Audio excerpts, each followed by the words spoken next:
JD. Ang kwentong ito ay hango sa totoong buhay.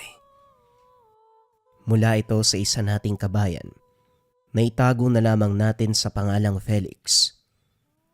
Taong 1984, probinsya ng Cebu.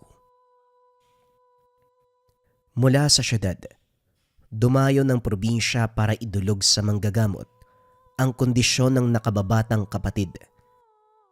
Ang sabi ng maglalako, posibleng pinaglaruan ng engkanto ang bata. Ito rin mismo ang nagmungkahi na ipasuri sa binisayang manggagamot. Nung una, inakala na pineperahan dahil kaanak ang nirekomenda. Minsan ang naloko sa ganitong paraan kaya hindi pinansin. Subalit makalipas ang mga araw lumala ang kalagayan ng kapatid. Sa muling pagdaan ng maglalako, nagpasama ang binata sa probinsyang sinabi nito. Gulat si Felix nang maabutan ang mahabang pila sa isang kubo. Karamihan sa mga ito, may kanya-kanyang karamdaman. Nag-iintay sila sa tabi.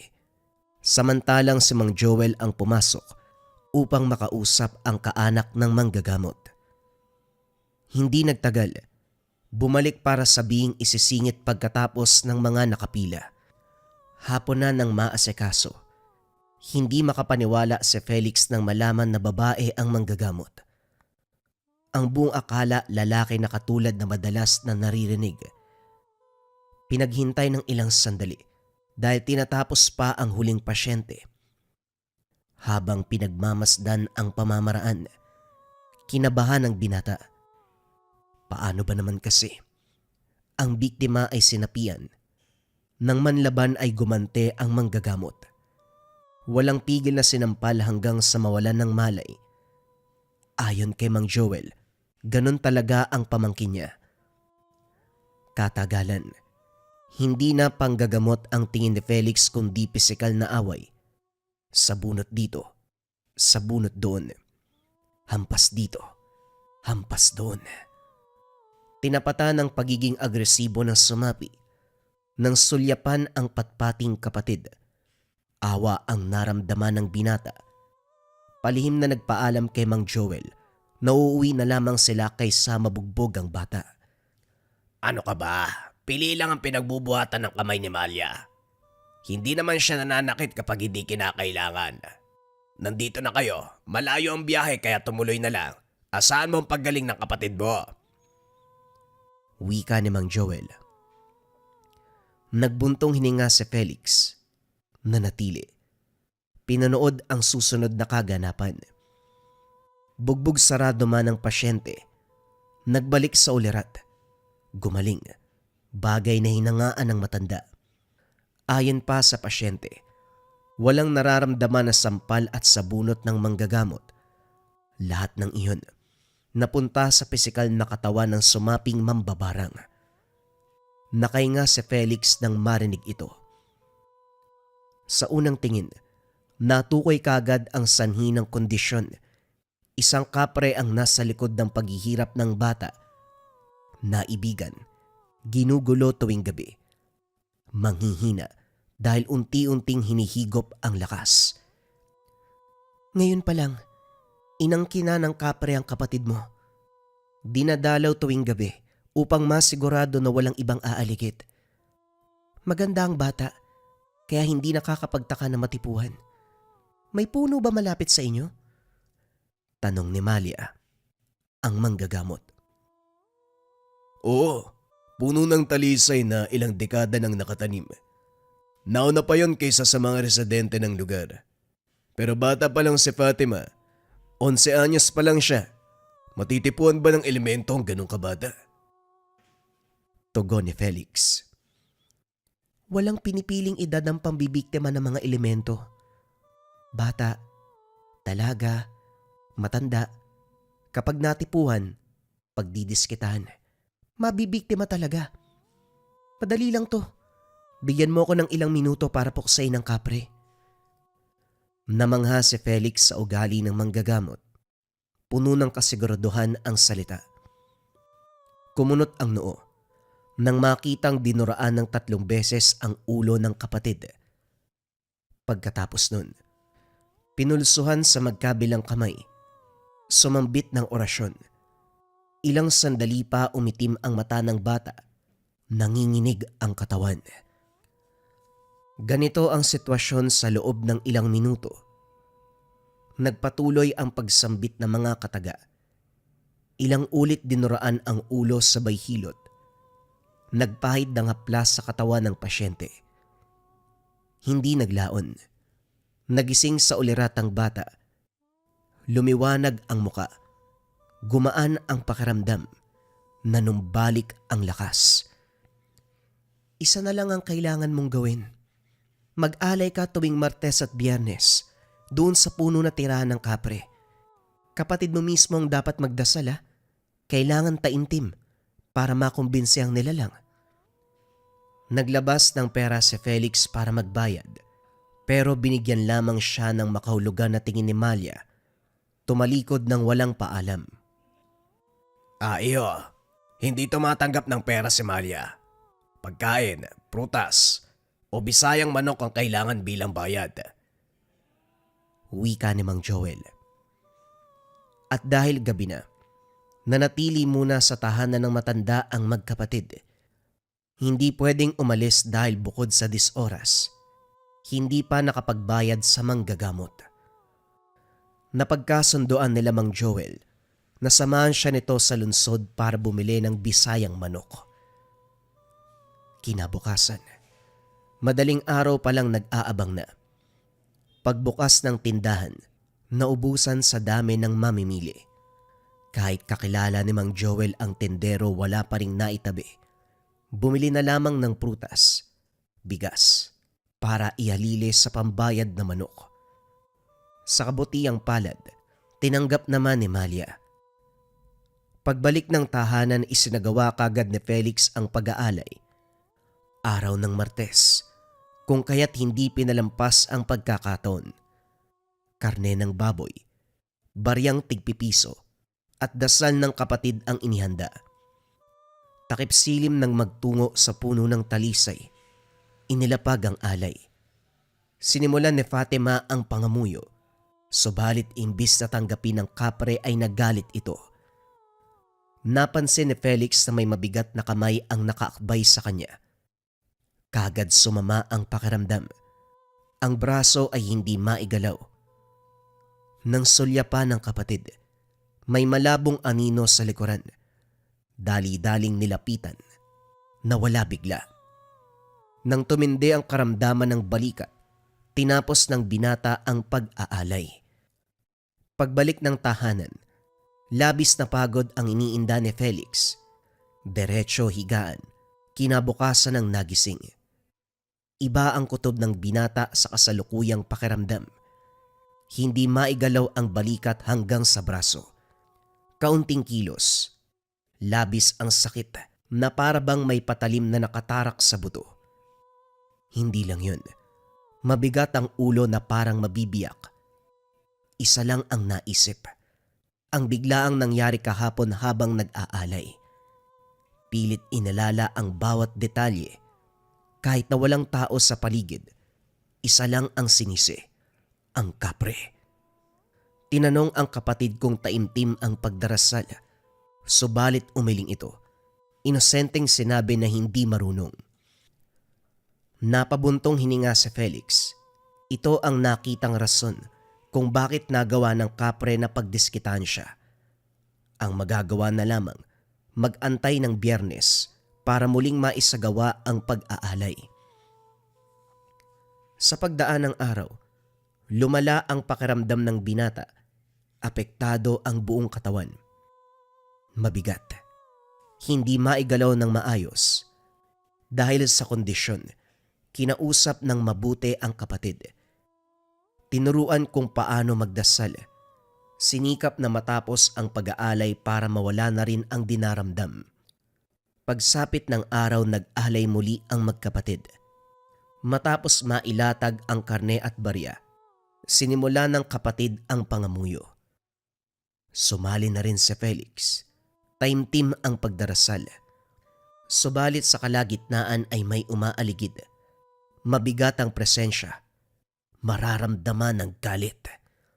Hindi naglaon may malakas na boses mula sa kung saan. Lumikha ng nakakakilabot na ingay. Sa puntong ito tumakbo ang kapatid sa takot.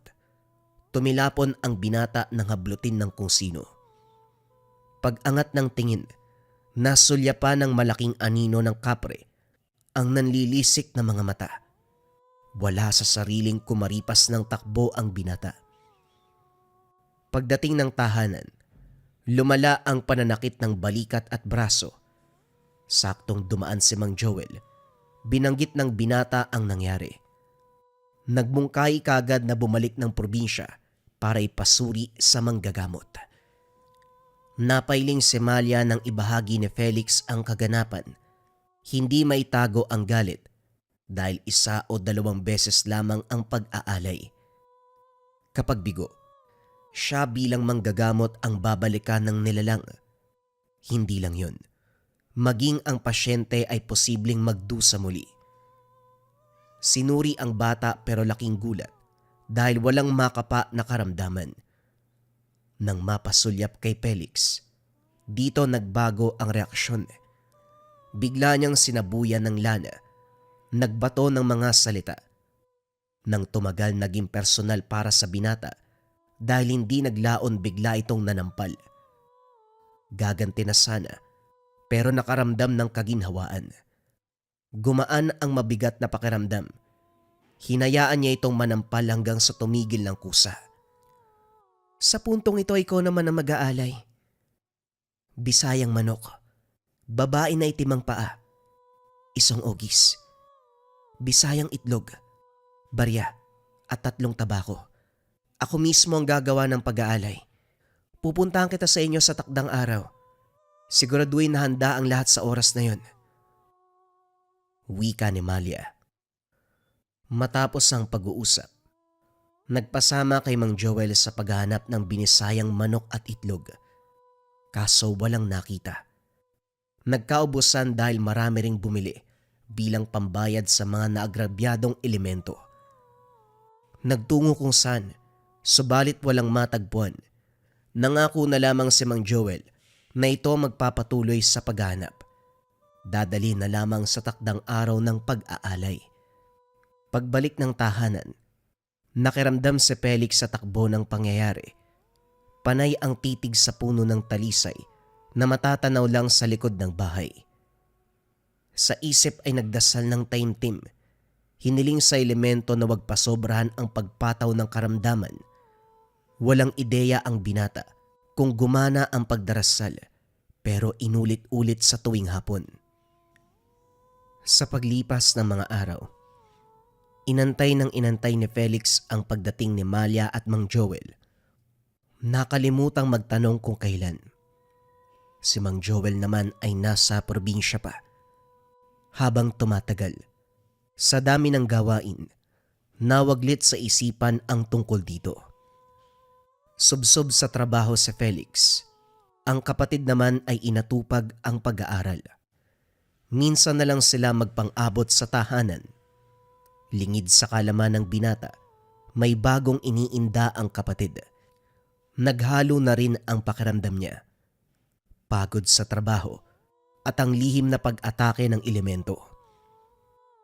Hindi nagtagal, umuwi silang magkapatid na diretso bagsak sa higaan. Wala ni isang nakaimik. Mabigat ang katawan. Hindi na malayan ang paglipas ng oras. Pagmulat ng mga mata ay umaga na. Hindi makabangon. Parang dinaganan ng toneladang bigat ang katawan. Maging ang kapatid ay hirap sa pagkilos. Mabuti na lamang napadalaw si Mang Joel upang ibigay ang bisayang manok. Nang makita ang kalagayan, kagad tinawag ang pamangkin. Sinuri ni Malia. Nilapatan ng paunang Lunas ang kondisyon ng magkapatid. Dito rin nalaman ang dahilan ng panibagong karamdaman. Sa kalokohan ni Fatima, pinuntahan ng puno ng talisay. Tinagataga ang puno. Pinagmumura ang elemento. Sa kilos na galit ng husto ang kapre, pinatawan ng parusa ang magkapatid. Gayunpaman, gumaan ang pakiramdam ng malapatan ng orasyon. Sa dinami-dami ng pasyente ko, kayong magkapatid ang bukod tanging matigas ang ulo. Ikaw, Felix, nasa 8 gulang ka na pero hindi man lang magawang gabayan ng nakababatang kapatid. Mabuti na lang, pinaluwas ko rito si Tio Joel. Kung hindi, bangkay na kayong maaabutan. Sa susunod na linggo pa sana yung punta namin eh. Hindi magawang mag-alay dahil hindi pa takdang araw. Ang ginawa na lamang ng manggagamot, mag-orasyon sa tahanan, magpausok ng insenso. Pinipigilan nito ang pagtatangka ng elemento na pumasok ng bahay para maggasik ng kasamaan.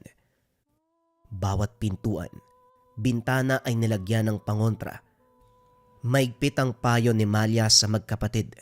Paulit-ulit na pinagsabihan lalo na si Fatima. Nang umalis sina Malia at Mang Joel, hindi maitago ni Felix ang pangamba. Tiwala naman siya sa pananggalang na inilapat sa paligid, pero hindi maitatanggi ang banta ng elemento. Binantayang maigi ang kapatid, iniiwasang makagawa ng pagkakamali. Sa kabutiang palad, walang nangyari sa nakalipas na linggo hanggang sa sumapit ang araw ng pag-aalay. Kinatay ang manok na Bisaya. Nilaga kasabay ang itlog. Inihanda sa isang nigo kasama ang tabako, kanin at barya. Nagtungo sila sa puno ng talisay. Hindi pa sinisimulan ang ritual, humagupit ang banta ng kapre. Sunod-sunod na nahulog ang mga tuyong dahon, maging ang sanga ay bumagsak. Nayanig kahit wala namang hangin. Hindi lang yun, maririnig ang nakakakilabot na boses. Ano man ang mangyari, walang makikinig sa panggugulo ng kapre. Pumikit ang lahat. Magsimula kayo sa pangamuyo. Sinunod nila Felix, Fatima, sumabay na rin si Mang Joel. Pinagmasdan ni Felix ang hakbang ni Malia. Hindi marinig ang sinambit, pero bumubuka ang bibig. Nagpausok ng kamangyan, dinasalan ang alay bago inilapag sa paanan ng puno. Pagkumpas ng kamay, pag-oorasyon, inilibot sa puno ang pausok. Ito ang paulit-ulit na ginawa. Nag-abot ng barya sa kanilang magkapatid. Inutusang ihagis sa puno kasabay ng paghingi ng tawad. Nang magawa ang lahat, nagukay sa tabi ni Mang Joel na sakto lang ibinaon ang nigo ng alay. Pagkatapos ito, muling nag-orasyon si Malia. Nang matapos ang babae, lumakad na sila pauwi. Ipinagpatuloy ang dasal sa altar ng tahanan. Mahaba-haba ang inabot na oras. Natapos din makaraan ang ilang sandali. Nakahinga si Felix. Sa wakas nakapagbayad na rin sa lahat ng kasalanan sa kapre. Nagmungkahi ang binata kung pwedeng palayasin sa puno ang elemento para hindi na magkaroon ng problema sa susunod. Bagay na tinanggihan ni Malia. Ayon dito, mahirap bawian ng tahanan ang mga nilalang dahil magsisilbi itong buwis-buway na laban. Kung natatakot ka na maulit-uli ang nangyari, mainam na mag-ingat kayo ng kapatid mo. Kayo ang umiwas sa panganib. Buwanang lumipas, balik sa normal ang lahat. Subsob sa trabaho si Felix. Sa pag-aaral naman, binuhos ng kapatid ang buong oras. Tuwing Sabado at Linggo, pumupunta sa tahanan ng kaklase si Fatima para magsagawa ng proyekto. Ang binata naman ay magtutungo sa mga kaibigan para maglibang. Parehong may kanya-kanyang mundo. Sa hindi inasahan, habang tumatagal ang paggala, nakasalubong ng panganib at muli nakaranas ng karamdaman. Kakaiba ngayon dahil may resulta mula sa ospital. Tumor sa buto ang lumalabas kay Fatima. Kay Felix naman ay kanser sa atay. Nagtataka sa takbo ng pangyayari. Naguguluhan dahil kakagaling lang sa gupit ng kapre. Ngayon ay may diferensya sa kalusugan. Mabilis ang kaganapan. Parehong nanghina dulot ng karamdaman. Naninilaw ang balat ni Felix. Ang kapatid naman ay hindi makagalaw dahil sa sakit sa buto. Naging mahirap ang araw-araw na gawain.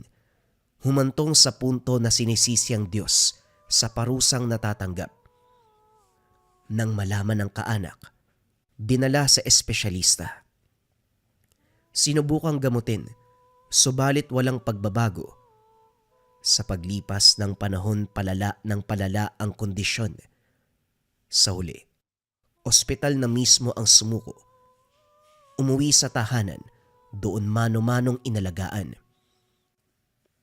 Isang hapon, napadaan si Mang Joel para maglako ng taho. Nagulat dahil kakagaling lang sa pakikipaglaban sa elemento. Ngayon ay meron na namang iniinda. Kinutuban sa sanhi ng karamdaman, kung kaya't nagmamadali sa pagtawag sa pamangkin upang ipasuri ang magkapatid. Dumaan ang araw. Tumawag ito at sinabing may inagrabyadong mambabarang. Nagkatitigan ang magkapatid. Hindi maisip ang pangyayari. Inalala ni Felix ang nakaraang kalokohan. Pag-iinom lang naman ang inatupag kapag kasama ang mga barkada. Sinigurado rin ni Fatima sa tahanan ng kaklase lang namamalagi. Walang kilala na mambabarang. Baka may nakasalubong kayong tao na nagawa ng masama. Nagalit kaya pinabarang kayo. Isipin nyo ng mabuti. Napailing si Felix. Walang sumagi sa isipan. Nakahinga kahit papano nang ipangako ni Mang Joel na ipaparating kay Malia ang kaganapan. Subalit nang malaman ng kaanak, mahigpit na tumutol. Hindi naniniwala sa ganitong klase ng pangyayari. Hindi kinilala ang barang o namang may kinalaman sa kaliwa. Mas pinaniniwalaan ang resulta sa ospital. Ipinaglalaban na malinaw ang karamdaman. Tumor sa buto at kanser. Pinaliwanag ng binata. Binanggit din na minsan na silang tinulungan ng binisaya. Lalong nagalit ang tiyahin dahil para dito, nag-iimbita ng kamalasan ang ganong pamamaraan. Pinalis na lamang ni Felix si Mang Joel bago lumaki ang usapan. Kaya kayo nagkakasakit kasi dumulog kayo sa Bisayang manggagamot na yan. Hindi nyo ba alam na puro kamalasan ang ibinibigay niyan? Mga batang to hindi nag-iisip. Felix, tigil-tigilan mo ang pagiging uto-uto. Isang lapit pa doon ha. Makikilala niya kung sino ko. Sa banta ng tiyahin, hindi na lamang nagpakita si Felix kay Mang Joel. Patuloy sa pag-inom ng tabletang gamot. Pagpapasuri sa doktor, ilang libo na ang naubos pero walang pagbabago sa kondisyon. Lumala pa. Nang makapagpasya ang binata, palim na dinala ang kapatid sa probinsya. 10 oras ng gabi. Kumatok sa tahanan ni Malia. Napakadami nyo namang problema. Pangatlong balik na to ah. Ano bang ginagawa nyo sa buhay nyo? Wika ng manggagamot. Mahahalata na sa boses ang inis. Pasensya ka na, kailangan namin ng tulong mo eh. Ang sabi mo kay Mang Joel Barang, gawan mo naman kami ng paraan para gumaling sa pambabarang na to. Magbabayad ako kahit magkanong halaga. Ganyan ba talaga kayo? Palaging bukang bibig pera. Bisayang manok pagkain. Makabuluhang bagay ang tinatanggap ko, hindi kasama ang pera. Pumasok muna kayo, magpahinga kayo. Bukas ko sisimulan ang pagsusuri. Nabuhayan ng loob si Felix. Subalit may gulong dumating. Sinugod si Malia. Lumabas si Malia bitbit ang itak. Sinabuyan ng langis ang mag-ina na parabang mga aswang. Ano ba Aling Merna? Gulo ba ang hanap nyo? Baka nakakalimutan mong hindi kami aswang. Kaya wag mo kaming sabuyan ng kung ano-ano. Hindi nga aswang pero mambabarang kayo. Nagalit ka ba kasi napagaling ko ang biktima mo? O umabot na sa iyo ang balita na susugurin ko kayo? Mana ka sa nanay mo. Akala ko pa naman, naibaon kasama ng katawan niya ang dugo niyo. May natira pa pala sa inyo. Para sa'yo, Aling Merna, malinaw pa sa sikat ng araw ang ginawa niyo noon. Bagay na kailanman, hindi makakalimutan ng pamilya namin. Mabuti na lang, hindi natuloy ang ligawan niyo ni Tio Joel. Dahil kapag nagkataon, madudungisan niyo ang dugo namin. Ngayon sabihin mo kung ano ang sadya niyo rito. Subukan mong galawin ang anak ko. Hindi kita papalampasin sa susunod. Tandaan mong mabuti yan, Malia. Banta ng matanda bago umalis. Nakiramdam si Felix habang nasa paligid ng ali. Tumindi ang bigat ng pakiramdam. Gayon din ang kapatid na sandaling nawalan ng malay. Pinagbigay alam ito kay Malia. Pasimpleng tumugon ng dalaga. Siya ang bumarang sa inyo. Huwag na kayo magtaka. Nilinaw ng dalaga kung sa anong paraan. Naalala ni Felix ang unang pagdayo sa lugar. Noong naghahanap ng bisayang manok kasama si Mang Joel, may aksidenteng nabunggo. Malakas ang pagkakabangga niya kaya nagalit ang ali. Dito lang naalala na si Aling Merna ang ali.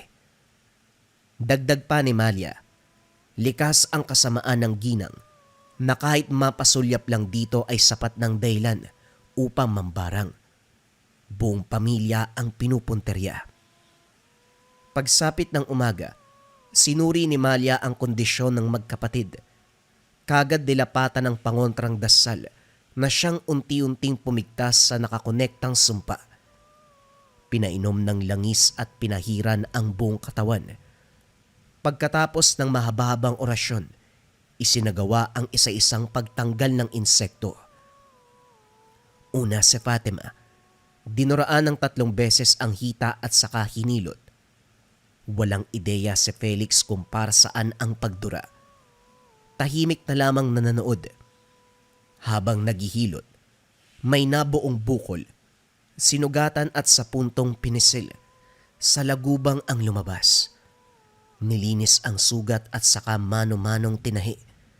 Tinapala ng dinikdik na lamang dahon pagkatapos. Si Felix ang sumunod. Tagiliran ang hinilot. May bukol na nabuo. Pagsugat lumusot ang salagubang. Nilinis ang sugat at mano-manong tinahi kagaya sa kapatid. Hindi nakaramdam ng sakit sa pag-alis ng insekto, pero sa pagtahi ay napadaing. Gayunpaman, hindi na alintana dahil naisalba ang kondisyon. Pagkatapos ito, si Malia ang mag-isang nagritual. Nilapatan ng orasyon ang nakuwang sa lagubang. Inutusang bumalik sa mambabarang. Hindi binahagi kung para saan.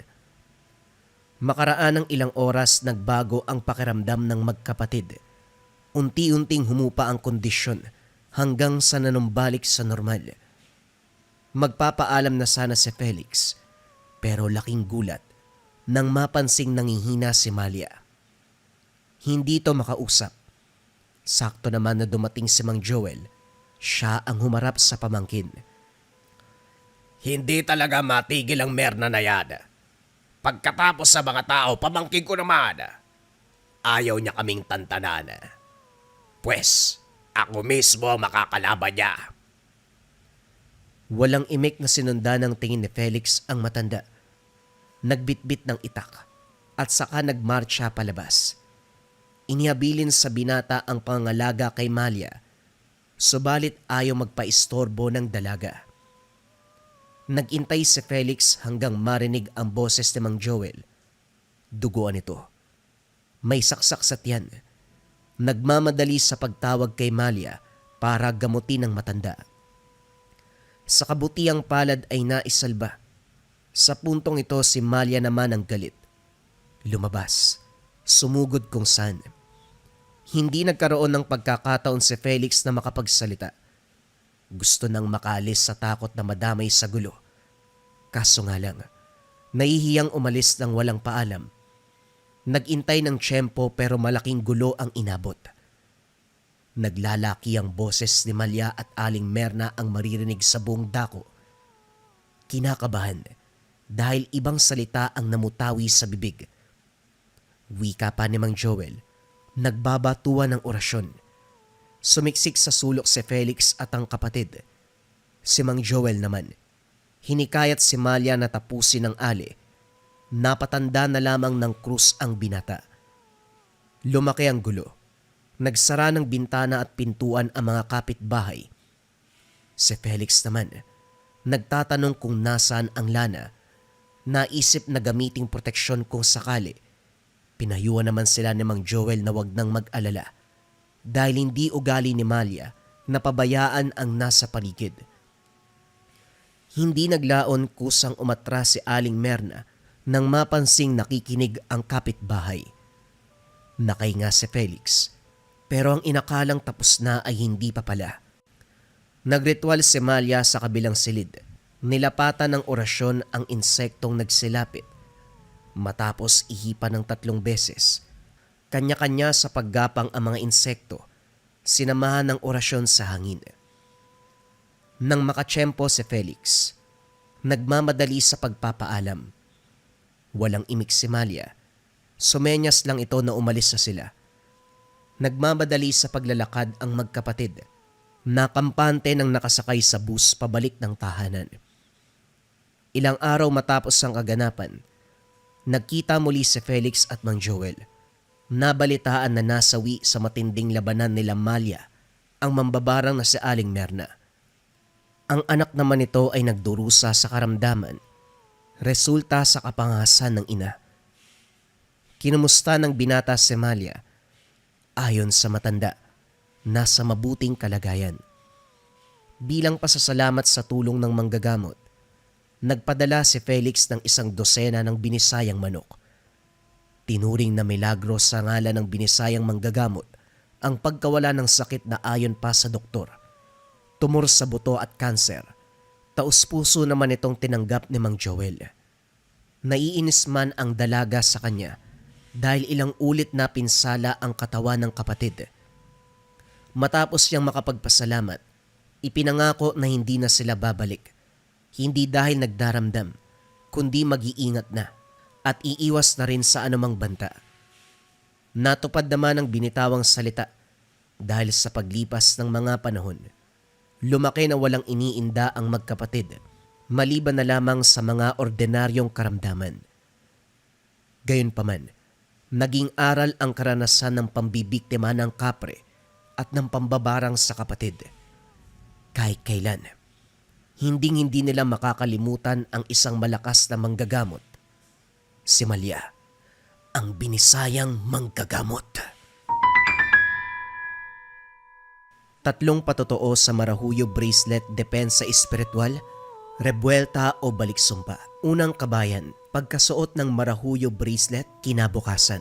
Naospital yung mangkukulam na gumagambala sa kanila. Ikalawang kabayan, problema sa pagtulog ng maraming taon, ginagambala sa gabi. Magmula nang masuot ang Marahuyo Bracelet, nagkaroon ng payapang pagtulog at hindi na nananaginip ng kung ano-anong elemento, maging ng mga itim na anino. Ikatlong kabayan, ang kaibigan na mangkukulam. Ilang buwan ng pagdurusa sa sakit na hindi gumagaling. Magmula nang masuot ang Marahuyo Bracelet ay nagbago ang lahat. Nasanggi ng kaibigan niya ang Marahuyo at bagyang napaso ito. Magmula ng araw na yon naging mailap na ang kaibigan niya, kasabay ng paggaling niya sa karamdaman ay siya namang pagkakasakit ng kaibigan niya. Hanggang sa umabot sa punto, umalis na ito sa dorm kung saan sila nakatira. Ang huling sinabi nito, pasensya na, dahil lang sa inggit. Ang Marahuyo Bracelet ay depensa espiritual kontra kulam, barang, tigalpo, palipadhangin, usog o kahit anong masamang uri ng sumpa. Pero bakit ba ganon ang nangyari sa mga istoryang nabanggit? Dahil narito rin ang rebuelta, sumbalik o baliksumpa. Kung ano man ang sumpa na ibinigay sa inyo, ibinabalik sa taong nagbigay. Kung interesado ka kabayan, paki-visit lang ang shop ng Likha Merchandise. I-search nyo lang, Likha Marahuyo Bracelet. Piliin nyo ang pinakamaraming sold at pinakamataas na ratings. Mag-ingat sa mga scammers.